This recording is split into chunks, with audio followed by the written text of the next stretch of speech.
Have you ever met that kind of man who seems to live to conquer? That turns every conversation into a silent contest of power, seduction, and inflated ego? The classic womanizer. He enters places as if the world were a stage, and all the people around him, an audience. But what few know, and he would never admit, is that behind this facade of extreme trust, there is a weak point. In fact, several. Carl Jung said that what we deny in ourselves ends up controlling us. And that's exactly what happens to this type of man. Behind the achievements, the quick jokes, and the automatic flirtations, there is an ego desperate for validation. And today, we will destroy this ego. If you've ever dealt with a womanizer and been hurt, or simply want to understand how to dismantle this type of behavior, this video is for you. And it's not about revenge. It is about clarity. To know exactly where it hurts him, what destabilizes him, and what reveals his true vulnerability. But before continuing, he subscribes to the channel and activates the bell. Here, we talk about mind, behavior, and personal power in depth and without filters. And if you enjoy this type of content, you'll want to be on top of everything that's still to come. Because now, it's time to turn the tide. And for that, you need to know the 6 things that hurt a womanizer the most. The first thing that really hurts a womanizer, and he may never admit it even to the mirror, is the indifference of a woman he can't control emotionally. This type of man is used to making an impact. He knows how to behave, what to say, how to smile. He is used to seeing eyes shine, hearts racing, and immediate responses to his advances. For him, everything is a game. And like any good player, he hopes to win. Boys. But when he meets a woman who is not shaken, who is not enchanted at first, who observes him calmly and does not react to the script he is used to using, this destabilizes him. He doesn't know how to deal with it. He pushes even harder, makes jokes, tries to demonstrate superiority or power, but realizes that he is not having the effect he expects. And that hurts. Because what is at stake there is not just an achievement. It is the value he attributes to himself. His ego depends on your reaction. And when this reaction does not come, it is as if something inside him cracks. The woman who maintains her own axis, who does not melt with beautiful words or with his striking presence, becomes a mirror that reflects reality. He doesn't have as much control as he imagines. The power he believes he has over others begins to dissolve when someone simply treats him naturally, neither hostility nor admiration, just neutrality. This indifference, which is not coldness but emotional maturity, is like an open wound in the inflated ego. Because it reveals that not everyone is available for the game. And more than that, it shows that maybe the game isn't even that interesting. And what happens next is a powerful internal movement. The womanizer, no matter how hard he tries to maintain his pose, begins to question his own effectiveness. He begins to doubt his own methods. And that's not just annoying for him, it's painful. Because he built himself on top of this seductive, irresistible persona. And when it doesn't work, what's left? What remains is what he fears most, the feeling of being ordinary. And that's where the magic happens. When he realizes that he is not making an impact, he can try to double down. To be even more present, more provocative, more special. But the harder he tries and the less he gets, the clearer it becomes that the game is over, at least with you. Because you're not playing. You are living with awareness, with self-control, with freedom. And this, for someone who lives by manipulating other people's emotions, is unbearable. The woman who is not impressed, who does not despair, who does not get attached to the rhythm of his game, becomes the most powerful figure in the narrative. Because she doesn't surrender, but she doesn't attack either. Just observe. And the silence of this choice, the absence of need, of approval, of response, says more than any speech. This type of presence is rare. And it is precisely because it is rare that it affects him so much. Because most people, at some point, give in to validation. But when he finds someone who has already validated himself inside, who doesn't need his performance to feel loved, he feels small, useless, invisible. And this invisibility is the real wound. But if you found this intense, wait until you find out what happens when the womanizer is confronted with something even more disconcerting. The feeling of being replaceable. Because it's one thing not to be able to control someone. Another, much crueler, is to realize that it has never been so important. If there is something that deeply hurts the ego of a womanizer, it is the certainty that he is easily replaceable. And here we are not talking about words thrown to the wind or pretending that everything is fine. We are talking about actions, a posture, of when a woman moves forward with lightness, without weight, without drama, as if he had never been the center of the scene. Because in fact, it never was. The womanizer feeds on the idea of being unforgettable. He believes that he leaves a mark, that everyone will remember him with a mixture of pain and longing. He sees himself as a chapter that no one can completely close.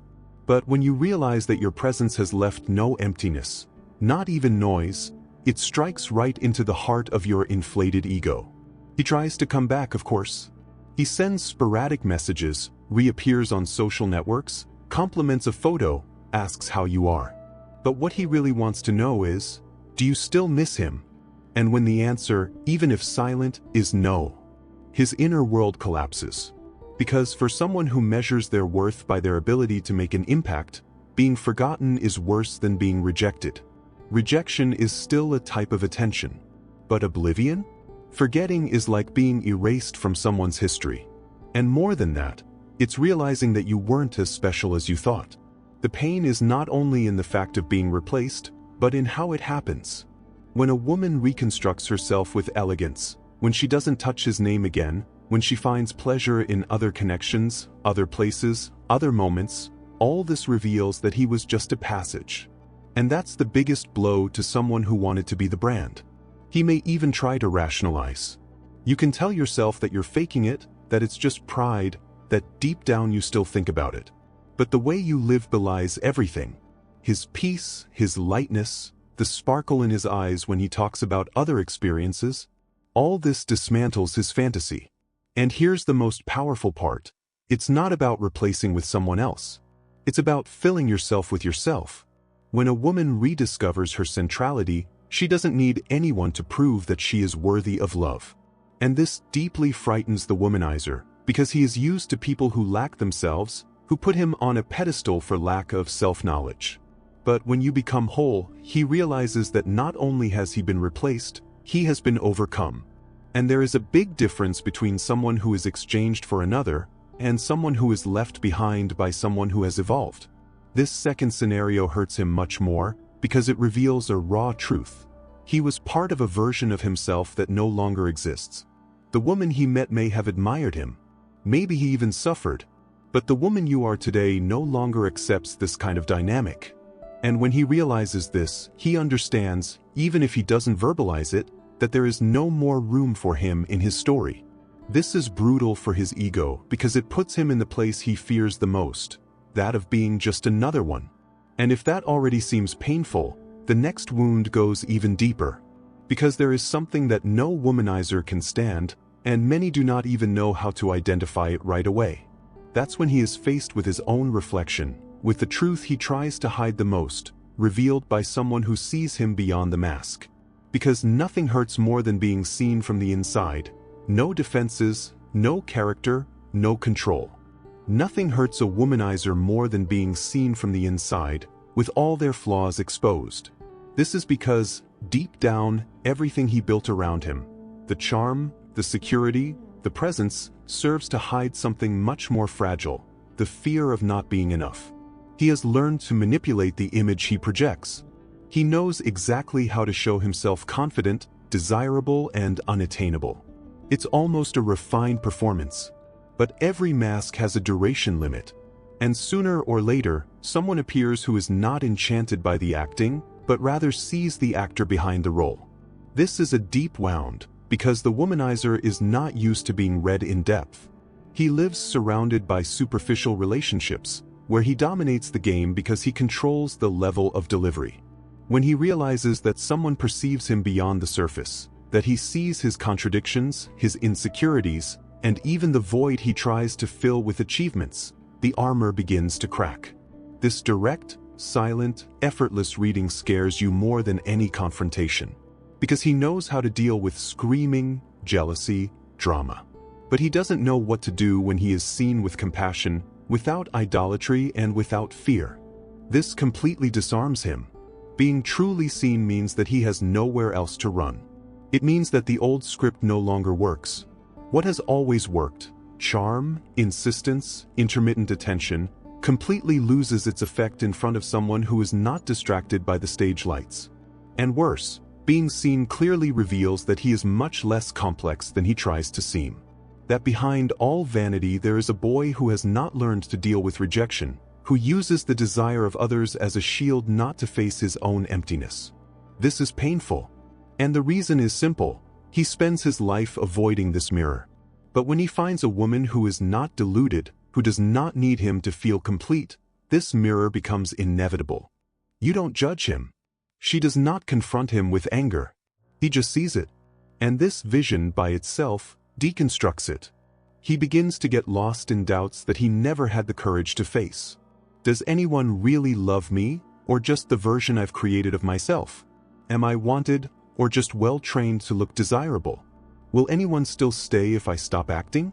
These questions devour you from within, because deep down he already knows the answer. The womanizer, when seen, loses control of the narrative. And like any emotional manipulator, he deeply fears losing the script he learned to memorize. He prefers predictable relationships, where he dictates the pace, the beginning, the middle, and, most importantly, the end. But when the woman leaves the game without losing her balance and still looks at him lucidly, he realizes that he no longer has the power to decide how the story ends. This feeling of exposure, of being emotionally naked, without defenses, is intolerable for those who have spent their lives avoiding vulnerability. Because now he's not just being ignored, he's being understood. And being understood by someone who neither admires nor fears him is one of the most uncomfortable experiences he can face. But that's not all.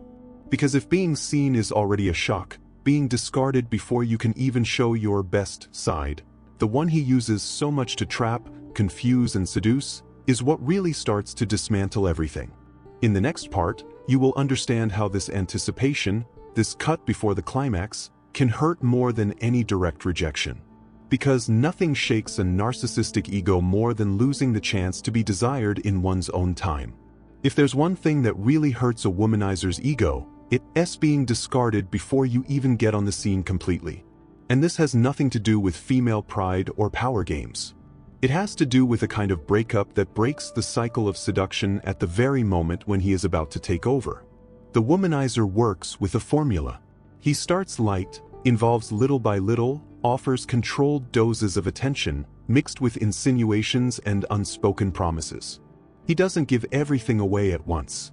He prefers to create tension, expectation, a climate in which the other person feels that he needs to conquer something that he had actually already planned to deliver, but only when it is convenient for him. The trap lies precisely in this anticipation. He wants you to be pending. Let him wait. That you wish. And when he suddenly realizes that you not only understand the game, but are also unwilling to play it, something inside him comes crashing down. It is at this point that the dynamics change. Because what hurts is not just the no, it is the disinterest before the impact. Before the performance. Before the emotional theater that he masters so much. You interrupt him before he has a chance to show his main number. And this, for someone whose self-esteem is based on the response they receive from the other, is devastating. He doesn't know what to do with this lack of stage. It's as if I were rehearsed for a show that won't happen. And the worst, the audience not only got up before the performance, but left without haste, as if they weren't missing anything. This sense of irrelevance is cruel, because the womanizer needs to feel that he has the time of the game in his hands. He wants to lead, control, light, and extinguish the flame whenever he wants. But when you simply withdraw without having to justify, beg, or provoke, he loses what feeds him the most, control of the narrative. And make no mistake, even if he feigns indifference, it corrodes inside. Because he knows that he did not fail due to lack of charm, but due to excessive predictability. It became obvious. And for someone who thinks of himself as an emotional strategist, being obvious is the same as being weak. And why does it hurt so much? Because the womanizer needs the moment when the other person surrenders, sighs, hesitates. He wants to see the power he wields in the eyes of others. When that moment doesn't happen, he doesn't just lose the game, he no longer has anyone to mirror his vanity. And the most interesting thing is that you don't have to yell, or confront, or explain why you walked away. The simple act of noticing the dynamics and choosing to leave early, with serenity, has a much greater weight. It's as if you were saying, "Not everything that shines interests me. I have other priorities. I have a more accurate radar now." And he feels it. He feels that the game itself is outdated, that the charm that worked before now sounds recycled, outdated, that maybe you've dealt with others like him and have learned not to lose yourself in this type of narrative. This anticipation, this cut before the climax, is like frustrating an artist who lives on applause. He rehearsed, prepared, bet everything, and no one stayed to see it. This silence speaks louder than any speech. It is the kind of rejection that does not hurt the body, but goes straight through the ego. And when he tries to get back on his feet, look for another target, repeat the pattern, something about him is no longer the same. Because he begins to understand, even if unconsciously, that the old formula is falling apart. And what happens when the womanizer realizes that he doesn't even believe in his own theater anymore? The next part reveals the moment when the tables turn against him, and the emptiness that he has always tried to hide begins to prove inevitable. What comes after being ignored, replaced, exposed, and discarded ahead of time? Comes the inevitable emptiness, the one that the womanizer has spent his life trying to avoid, and which now imposes itself with full force, with no way for him to escape. This type of man has built his own identity on the response he provokes in others. He has not learned to look inward, only to the reflections he gets from the outside. Each achievement, each look of desire, each needy message he receives, works as a mirror. But when those mirrors begin to disappear, or worse, return it in distorted form, it no longer finds the image it has built of itself. It is at this moment that the womanizer is faced with the true terror of his own existence, the feeling of not knowing who he is without the gaze of the other. He can keep trying to keep the game alive. You can look for new people, force new connections, repeat rehearsed phrases, reappear on social networks as if nothing had happened. But something inside him already knows, and this worries him. What used to work is now losing its effect. And not because the world has changed, but because it itself is cracking inside. Emptiness comes in silent waves. He doesn't scream, but he weighs.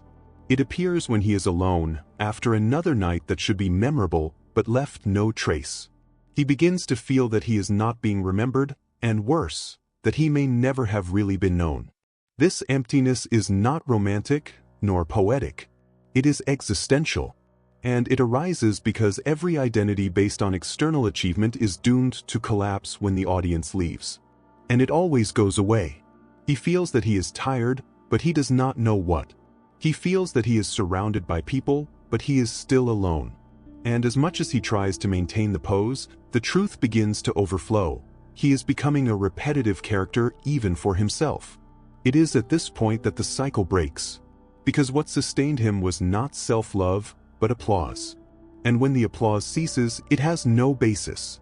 He doesn't know how to act anymore.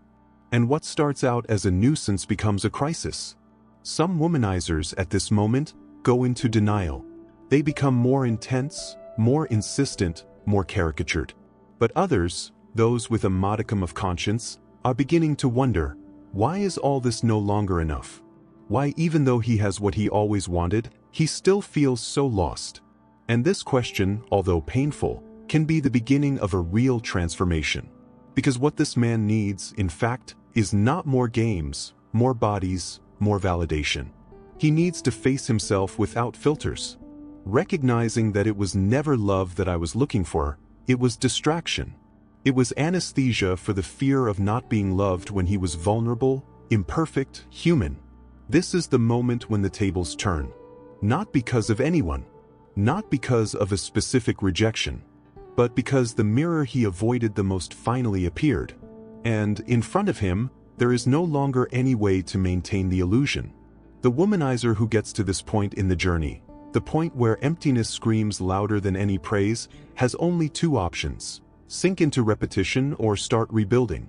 And this is exactly where we enter the last part of this reflection.